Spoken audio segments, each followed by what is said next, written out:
waxtaanu mbedd ba sa xol di sedd ok DKL TV xol yëpp féex du bàyyi dara A ba Z yeah moom bi nekk yaa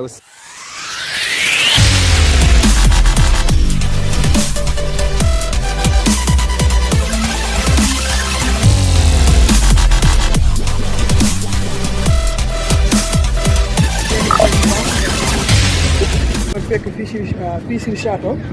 compagnie de sécurité. waaw waalo démb nag moo dàq waalo ren bii ñun ñii jeunesse bi ko tombeel bi ndax suñu yaay yi amoon nañu bay amoon nañu lépp waaye léegi nag jamono ji nekk na torop suñu gisatuñu suñu bopp daal ñun xale yi dugg si génération bi gisatuñu suñu bopp daal fii si château. waaw waalo démb boo xoolee tey ak waalo tey duñu benn ndax lépp yomboon na. waaye léegi dara yombatul démb loo am rek dund waaye léegi dund bi métti na torop suñu góor ñi sonn nañu ñun jigéen ñi tamit sonn nañu torop. macha allah waaw waaye nag bu na suñu sogo nag seesi jàppale suñu doom yi jël suñu xale yi dimbali suñu càmmiñ ni bu baax a baax ñun daal bu doon suñu dëkkandoo daal loolu la ñuy def dimbali ñu nag ñun ñii sa sëg moom mu dimbali ñu jàppale ñu daal waaye nag moom fi nekk rek doy na fan. waaw li la ñuy wax si maanaam ci jigéenu waalo ba tey jàmbaar yaa ngi fi daal soxna waalo ñu ngi lay nuyu. ñu ngi lay fay damay jaay fii. jaay bi xam nga rek tey mu neex suba mu naqari. waaw nag jàpp rek bañ a bàyyi daal. Richard Toll démb ak Richard Toll tey. waaw Richard Toll démb ak Richard Toll tey wuute na daal. wuute na démb moo gën a neex ak tey daal. naqari léegi jafe-jafe yaa ngi daal. yéen lan mooy seen jafe-jafe yéen. waaw man sama jafe-jafe pare na. maa ngi di jaay yenn saa yi ma jafe yenn saa yi du ma jafe. dëgg ñu ngi noonu daal. temps yi déggoon nañ ci ay yëngu-yëngu quoi si côté usine bi yëngu-yëngu boobu noonu lan la woon. yëngu boobu mooy ñi fi liggéey daal employé yi fi doon liggéey ñoo defoon accident bi yooyu daal. accident. waaw si biir kaan beeg yooyu. mbaa kenn gaañu. waaw am ñu si gaañu de. amul ko ci ñàkk bakkanam. waaw am na ko si ñàkk bakkanam de. léegi yéen usine bi ban matukaay la ci jël. xëy na matukaay bu mu jël rek mooy travailler mu. yaa ñu lay sant de la gërëm.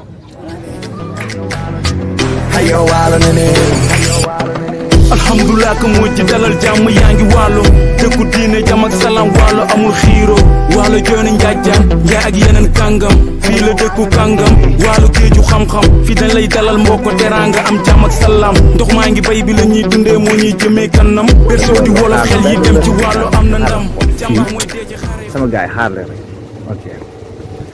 da nga foogoon li duñ la jàpp non waaye affaire bu garaaw yeewu sëb waa mais non lii xoolal lii waxtaanu mbedd kese moo ko mën quoi waxtaanu mbedd mais DKL TV ak ñoo garaaw. non mais gars yi da ngeen doon yow nu mu demee nii mais nu mu mel yaa ngi cool. mais Paa yéen foo leen jógee nii ngeen. yow da ngay laajte yow xam nga ñun dañoo garaaw yow baax na da ngay foog ne yow xoolal ñun dañoo garaaw ñun dañoo jéeme quoi. non mais nomm naa la bro. man maa leen raw Paa. yaa ngi cool. waaw maa ngi cool. yaa ngi am tawfeex bu baax a baax. naka fii. waaw fii nice comme d'hab. yaa ngi si Dóor waar bi. comme d'hab waaw ñu ngi ci kawam. fii mooy fan. waaw fii moom mooy Richard Toll. RT. waaw muy RT quoi. ana waa Mbilor. waaw waa Mbilor ah. waa Mbilor moom ñu ngi ko. ñu ngi dóob. oui ñu ngi ko ñu ngi di jàmm bu wér a wér a wér. ambassadeur. waaw l'ambassadeur di Waalo. Waalo. gars yi wax. man maa ngi nii jàppaa coli bi. yeah what's up. waaw mi ngi nii la. yeah mais mi ngi nice. waaw mi ngi nice gën. di pare mi ngi nice waaw di pare événement bi. yaa ma gën a xam le 25. ce samedi. ce samedi waaw yàggatul. di ko pare ak waa Waalo yëpp ak waa Sénégal yëpp. waa Sénégal tamit ak waa Mauritanie fépp ah. fi nga xamante ne si nit mi ngi ko rek di bég ab Mr Leuz national. maa ngi lay invité quoi. gars yi Mr Leuz national Mr Leuz doomu Waalo Mr Leuz doomu Mbilor doomu Waalo doomu Sénégal. jeune bu gëm boppam parce que gis ngeen tey fi ñu ko fekk xam nga voilà quoi mu nekk si Dóor waar bi. xam nga di pare événement bu grand événement bu xam nga le 25 février la xam nga. gars yi ñëpp xam nga mooy loolu. naka événement bi noo koy paree.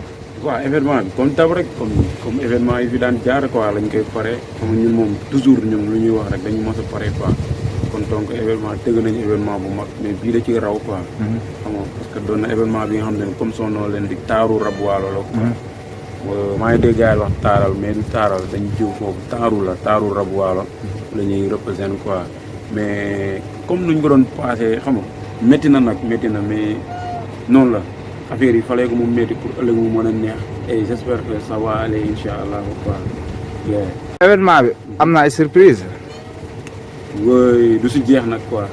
bon comme man chaque jour chaque événement man damay am surprise ku yàgg ñëw sama événement yàgg nga suñu frère tamit Amadou tamit dina ñëw xam nga di jaajëfal Asmelo mi nga xamante ne aussi tamit tout récemment moo jël flow. yeah what's up Asmelo yeah. di succès waalo aussi tamit ñun ñëpp xam nga. dëgg nga passage.